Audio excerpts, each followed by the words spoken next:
Teman-teman, kita seringkali menyaksikan proses penegakan hukum di negeri ini yang rasanya sangat melukai rasa keadilan.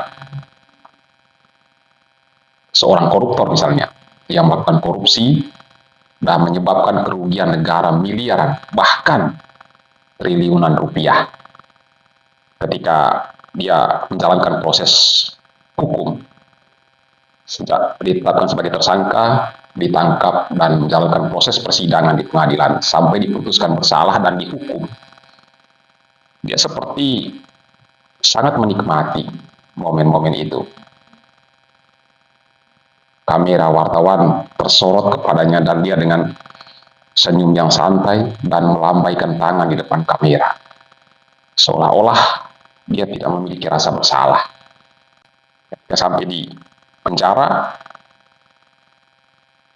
dia juga seperti tidak mengalami penderitaan seorang narapidana. Dia menikmati fasilitas mewah seperti di hotel berbintang.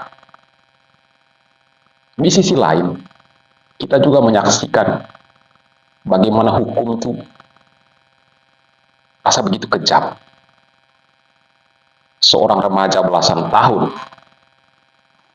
dinyatakan bersalah hanya karena mengambil sendal milik orang lain. Atau seorang nenek yang usianya sudah usur dinyatakan bersalah hanya mengambil sepotong kain milik orang lain. Realita proses penegakan hukum seperti ini yang rasanya sangat menyakitkan membuat kita kadang-kadang berpikir, apakah kita perlu taat terhadap hukum sementara hukum memperlakukan kita dengan cara yang menyakitkan seperti ini. Nah, proses penegakan hukum yang zolim seperti ini juga ternyata bukan hanya terjadi di Indonesia. Di Korea Utara, seorang bayi berusia 2 tahun dihukum penjara seumur hidup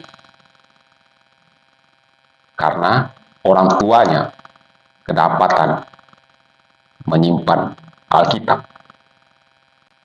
Jadi orang tuanya yang bersalah, anaknya yang menanggung hukuman.